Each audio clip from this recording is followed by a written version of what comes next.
L'ex-maire de la ville de Montmagny, Gilbert Normand, est décédé. Démission de Justin Trudeau, le député de Montmagny-Lillet-Kamouraska-Rivière-du-Loup, Bernard Généreux, donne ses commentaires. Le taux d'occupation à l'urgence de Montmagny dépasse sa capacité.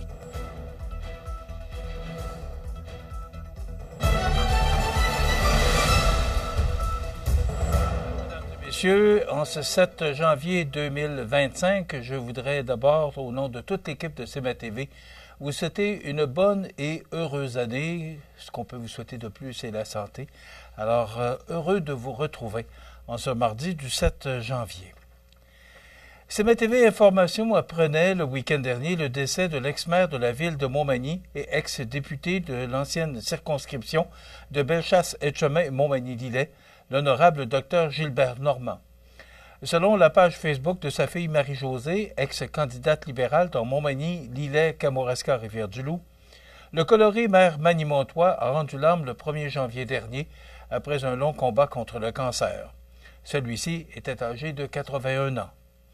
Né à Montmagny, Gilbert Normand devint membre du Collège des médecins du Québec en 1970 et pratiqua le métier de docteur en médecine pendant plus de 20 ans, ou 25 ans. Selon Wikipédia, il entama sa carrière politique en devenant maire de la municipalité de Montmagny en 1985, poste qu'il occupa jusqu'en 1993. Lors des élections de 1997, il devint député du Parti libéral du Canada dans la nouvelle circonscription de Bellechasse-Etchemin-Montmagny-Lillet. Réélu en 2000, il ne se représentera pas en 2004. Durant son passage à la Chambre des communes, il fut secrétaire d'État en matière d'agriculture, d'agroalimentaire et de pêche et océan, ainsi que secrétaire d'État en matière de sciences, recherche et développement. En 1994, il retournera à la pratique de la médecine. Toute l'équipe de CMA TV profite de l'occasion pour souhaiter à sa famille et aux proches de M. Normand nos plus sincères sympathies. M. Justin Trudeau, premier ministre du Canada, annonçait hier, lundi 6 janvier, en fin d'avant-midi, qu'il quittait ses fonctions de premier ministre et de chef du Parti libéral du Canada. Celui-ci restera en poste jusqu'à ce que son successeur soit désigné. Justin Trudeau a demandé à la gouverneure générale, Mme Mary Simon, de proroger le Parlement jusqu'au 24 mars, soit le temps pour le Parti libéral de nommer un nouveau chef. Contacté par le service des nouvelles de CMA TV, le député de Montmagny-Lillet-Kamouraska-Rivière-du-Loup, Bernard Généreux, a commenté la nouvelle en ces termes. On arrive à une journée extrêmement importante pour le Canada et surtout pour son avenir. M. Trudeau démissionne et malheureusement, il a mis le Canada dans une position de vulnérabilité absolument épouvantable. En fait, avec l'arrivée de M. Trump aux États-Unis, on est dans une situation très vulnérable et tout ce qu'il a pensé à faire, c'est de protéger ses arrières à lui personnellement et celles de son parti au lieu de celles des Canadiens. Et tout ça se fait aux frais des Canadiens. Alors, en prorogeant le Parlement pour 2 mois et demi, presque 3 mois, il met en place le temps, l'espace-temps pour être capable que le Parlement, en étant fermé, donne au Parti libéral le temps de se réorganiser, au lieu de déclencher l'élection, ce qu'il aurait dû faire depuis très longtemps d'ailleurs. M. Généreux sera notre invité de l'émission de demain, mercredi 8 janvier, pour nous expliquer les tenants et aboutissants du départ prochain de M. Trudeau. Le taux d'occupation à l'urgence de Montmagny dépasse sa capacité. On vous donne tous les détails après la pause. Animalerie Montmagny, on aime vos félins, parfois taquins. Oui, vos chiens, même les coquins. Vos oiseaux qui chantent en duo, c'est pour l'amour des animaux. Animalerie Montmagny, pour l'amour des animaux. Bonjour, ici Daniel Lachance. Ce vendredi, nous parlons de votre santé. Ne manquez pas les conseils de votre pharmacien à CMA TV.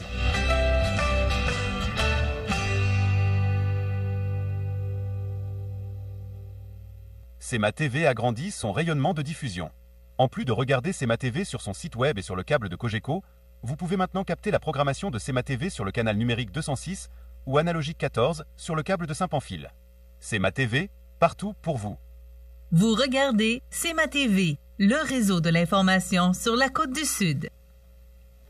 La saison des virus hivernaux est bien installée au Québec, comme on a pu le constater par les divers reportages aux informations nationales diffusés dans le temps des fêtes. En Côte-du-Sud, la situation n'est cependant pas alarmante, quoique les installations sont tout de même surchargées, comme en fait foi le site Internet du gouvernement du Québec. Situation dans les urgences au Québec.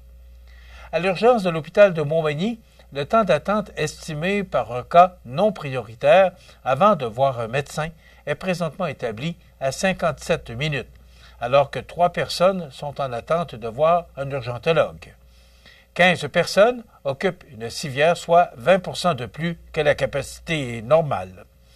Quant à l'hôpital de Notre-Dame de Fatima, à la Pocatière, la situation est beaucoup moins pénible. 11 personnes occupent une civière, soit un taux de 57 de la capacité. Cependant, le temps d'attente pour un cas non urgent avant de voir un médecin est d'environ 4h30. La Sûreté du Québec souhaite mettre en garde la population d'un stratagème de fraude qui a été rapporté dans les régions du QRTB, Rimouski et Matane dans les derniers jours. Notons qu'une dizaine de dossiers sont présentement sous enquête. Rappelons que dans ce type de fraude, un ou des fraudeurs appellent chez des gens en se faisant passer pour des policiers ou des représentants d'institutions financières et avancent qu'ils ont détecté une fraude au niveau de leur compte bancaire. Afin de régulariser leur situation, le fraudeur demande à la personne de retirer de l'argent de son compte et de placer les billets dans une enveloppe avec ses cartes de débit ou de crédit à l'intérieur de sa boîte aux lettres, en prenant bien soin d'inscrire leur numéro d'identification personnelle, le NIP. Ensuite, il leur indique que quelqu'un passera, un peu plus tard, récupérer l'enveloppe afin de régulariser ou sécuriser le tout. Les victimes subissent par la suite une perte monétaire. Restez vigilants et évitez de donner des renseignements personnels ou bancaires tels que votre numéro d'identification personnelle, votre NIP. En cas de doute, posez des questions et faites les vérifications qui s'imposent avec votre institution financière. Si vous avez été victime de ce stratagème, vous pouvez communiquer avec la Sûreté du Québec ou avec le Centre antifraude du Canada au 1-888-495-8501. Un reportage mettant en lumière les efforts déployés par la MRC pour intégrer l'intelligence artificielle dans ses services a été diffusé sur RDI en décembre dernier. Renforçant sa position de leader dans le domaine de la MRC de Montmagny, veut s'imposer comme un modèle innovant en devenant un chef de file dans l'intégration de l'intelligence artificielle dans ses activités et services. Amorcée en 2024, la MRC a choisi de commencer son intégration de l'intelligence artificielle dans le domaine de l'inspection en bâtiment. En exploitant des outils technologiques avancés, l'intelligence artificielle permet d'améliorer la précision des analyses et de simplifier le processus pour ses employés, tout en garantissant des économies de temps et de ressources.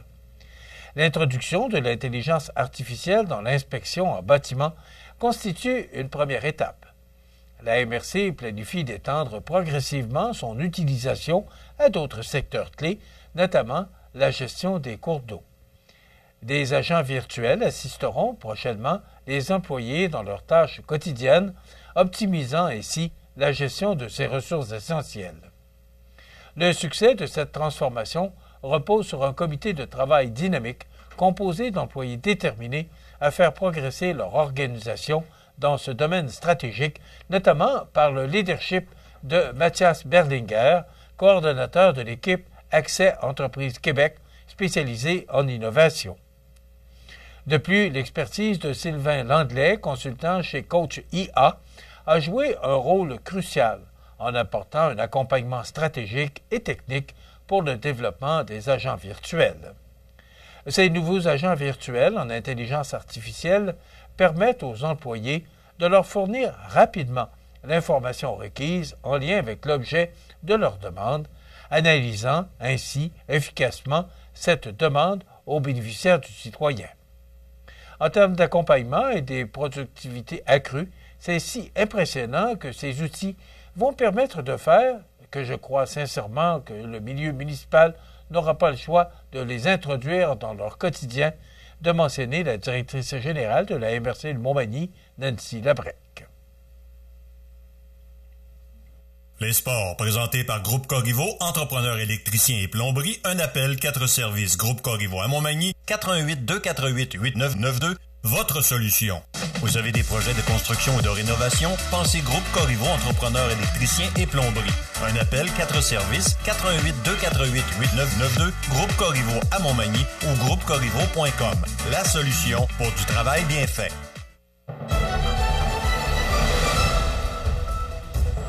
Au sport, le club de hockey l'Everest de la Côte-du-Sud débutait l'année 2025 avec un programme double exigeant contre les Rangers de Montréal et le Collège français de Longueuil la fin de semaine dernière. Le retour en action fut difficile pour la formation sud-coastoise. Justin Sullivan inscrivant 2 buts en première période pour aider les Rangers à l'emporter par la marque de 4-3.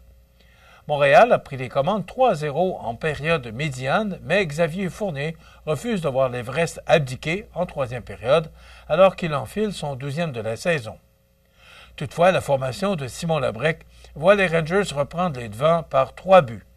Cependant, Dan Chrétien et Tommy Bouchard tentent de renverser la vapeur et ramènent le pointage à 4-3. Malheureusement, l'Everest sera incapable d'inscrire un but supplémentaire pour créer l'égalité. Dimanche après-midi, les joueurs de l'Everest avaient un autre beau défi alors qu'ils accueillaient le Collège français de Longueuil. La formation sud-côtoise débutait la rencontre sur un bon pied alors qu'elle inscrit le premier but de la rencontre par l'entremise de Marc-Olivier Roy, mais l'ancien du Blizzard de Saint-François parvient à déjouer Philippe Boucher.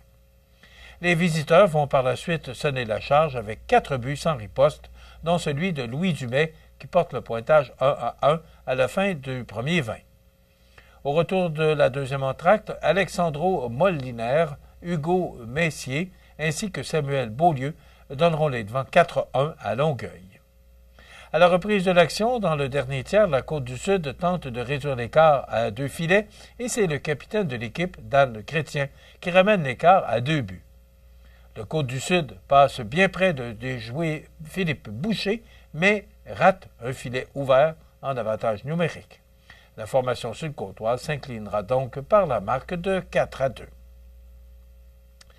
Du côté de la formation manimontoise de la Ligue junior 2A vendredi soir dernier, grosse victoire du côté de Lévis par la marque de 3-2 contre le Lévis Honda. Le Caron Industrie a dû se défendre à 6 joueurs contre 3 lors de la fin du match, mais l'équipe manimontoise a tenu le coup. Les marqueurs pour le Caron Industrie sont Anthony Hébert, son premier de la saison, Émile Ouellet, son troisième, et Théo Lizotte, son septième. Le joueur du match Pro Mutuelle Assurance Côte-du-Sud a été remis à Émile Ouellet, qui effectuait un retour au jeu après une longue absence. Dimanche dernier, le Caron Industrie de Montmagny a mené une autre victoire de 3-2, cette fois-ci devant le La Fontaine de Bellechasse. Les marqueurs pour le Caron Industrie sont Théo Lizotte avec son 8e de la saison, Vincent Boulay, son 15e, et Mathis Boucher, son 5e. Le titre du joueur du match Pro Mutuelle Assurance Côte-du-Sud a été remis à Théo Lizotte. Et rappelons une autre belle victoire du Canadien hier en prolongation au compte de 5-4. Et aussi vous informer, en terminant notre bulletin d'information, selon l'agence France Presse, Jean-Marie Le Pen, figure majeure de l'extrême droite française et finaliste de la présidentielle de 2002, est mort mardi à l'âge de 96 ans en région parisienne dans un établissement où il avait été admis il y a plusieurs semaines. Jean-Marie Le Pen, entouré des siens, a été rappelé à Dieu ce mardi à midi, a annoncé sa famille dans un communiqué transmis à l'agence France Presse. Le fondateur du Front national, devenu Rassemblement national, s'est peu à peu retiré de la vie politique à partir de 2011, lorsque sa fille, Marine Le Pen, avait repris la présidence du parti. Voilà, ça complète notre bulletin d'information pour ce mardi 7 janvier. Dans un moment, les prévisions de la météo. Voilà, c'est tout pour l'instant. Bonne journée, mesdames, messieurs. Pour rejoindre la salle de nouvelles de CMA-TV, nouvelles au pluriel @cmatv.ca ou encore 88 241 13 13 poste 226.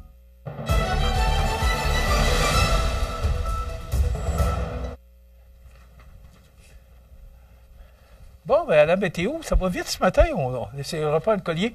C'est pas long qu'après 2 semaines, là, il faut vite reprendre le beat. Permettez-moi le petit mot, le petit anglicisme. Bon, ben, écoutez, c'est du temps froid qu'on a connu au cours des derniers jours.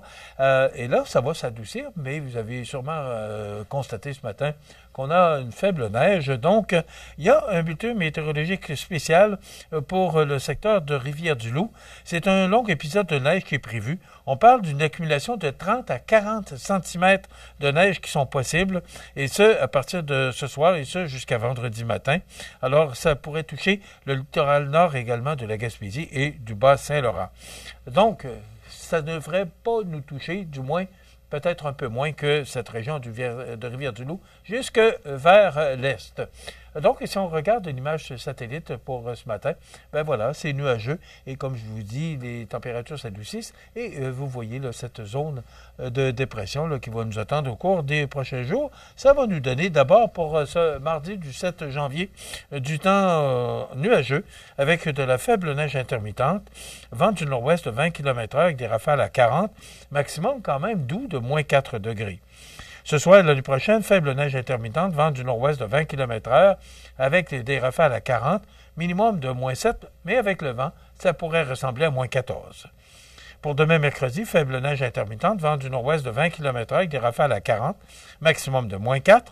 Jeudi, neige intermittente, maximum doux de moins 2. Et pour vendredi, c'est du soleil avec un maximum qui demeure doux avec moins 2 degrés. Pour la fin de semaine, pour l'instant, ça s'annonce nuageux pour samedi, avec 30 % de probabilité d'averse de neige. Ça va se refroidir, avec un maximum de moins 8. Et le retour du soleil pourrait se faire pour dimanche, mais c'est quand même très loin de nous. Il fait actuellement, à l'extérieur des studios de CMA-TV, moins 9 degrés, et vent souffle de direction sud-ouest à 17 km/h. L'humidité est à 81 % et la pression barométrique est à 99,7 degrés. Voilà pour les prévisions de la météo. Maintenant, pour le menu de cette émission du mardi 7 janvier 2025. On va s'habituer. D'abord, dans quelques instants, c'est une auteure, c'est une dame de Berthier-sur-Mer qui vient nous présenter son livre, Mme Louise Allais. Et on aura une entrevue avec Roger Landry, de Construction Roger Landry, et David Guimont, ébéniste de Bois, ébénisterie Bois. Donc, c'est ce qu'on vous présente comme menu. Bien sûr, on va parler d'actualité. Pas besoin de vous dire que ce ne sont pas les sujets qui manquent. Je vous souhaite donc une excellente première émission de 2025 à notre antenne.